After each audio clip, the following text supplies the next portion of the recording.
អារុនសុស្ដីកូនសំណាប់លួងហារតីសំណាប់លួងកៅនេត្រាកូនមេទឹក10មានទឹក100មានគីឡូថ្ងៃនេះគឺជាថ្ងៃប្រហ័សទី19ខែ2ឆ្នាំ2026កូននឹងទទួលបាននៅតម្រុយប្រចាំថ្ងៃដែលម៉ែសម្រិតសម្រាំងយ៉ាងពិសេសសម្រាប់កូនសំណាប់ចិត្តទាំងអស់គ្នាចាម៉ែយកក្បួនជឹងគឺជាក្បួនដែលគេប្រើសម្រាប់គណនាលេខឆ្នោតហើយលេខជឹងគឺជាលេខដែលត្រូវចេញណាអត់មានផ្លេចទេកូន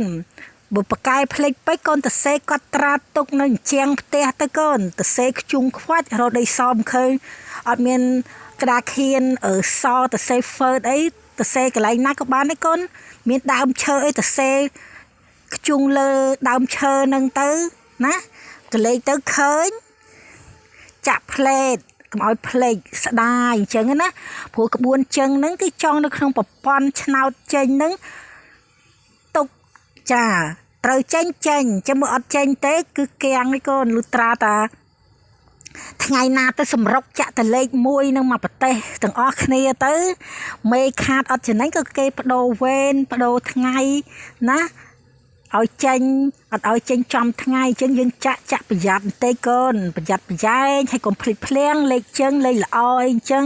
ណាខ្លាចជីទៅណាមកណាឲ្យឃើញលេខឡានលេខម៉ូតូអីញាក់ភ្នែកឆ្វេងភ្នែកស្ដាំភ្លេចអាលេខជើងពិសេសហ្នឹងស្ដាយឯងកូនយំបោកខ្លួនដូចអកអញ្ចឹងអត់ដូចអកទៅចាអញ្ចឹងកូនដែលចង់ចូលជាសមាជិក7ថ្ងៃ50000 15ថ្ងៃ80000មួយខែពេញបិបក្បួនមាត់បើមាត់ករងហ្នឹងគឺ150,000ណាកូនមានស្ងួនមានស្ទឹងមានជ័យឃើញវីដេអូម៉ែហើយកុំឡើយនៅប្រងើយកន្តៃដល់ណាទៀតកូនលើកម្រាមដៃដល់តូចស្រឡូនម្រាមដៃដល់មុំសាច់ដុំហ្នឹង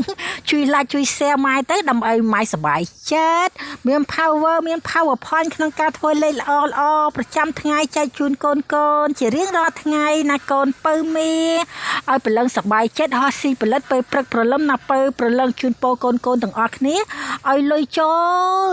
លោតក្នុងកង់គ្រប់កង់ធនាគារពេញសិតទៅលុយក្នុងទូដែកលុយពេញហៀហោក្នុងកាបូបក្នុងកតាស្វាឲ្យសិតទៅលុយតែម្ដង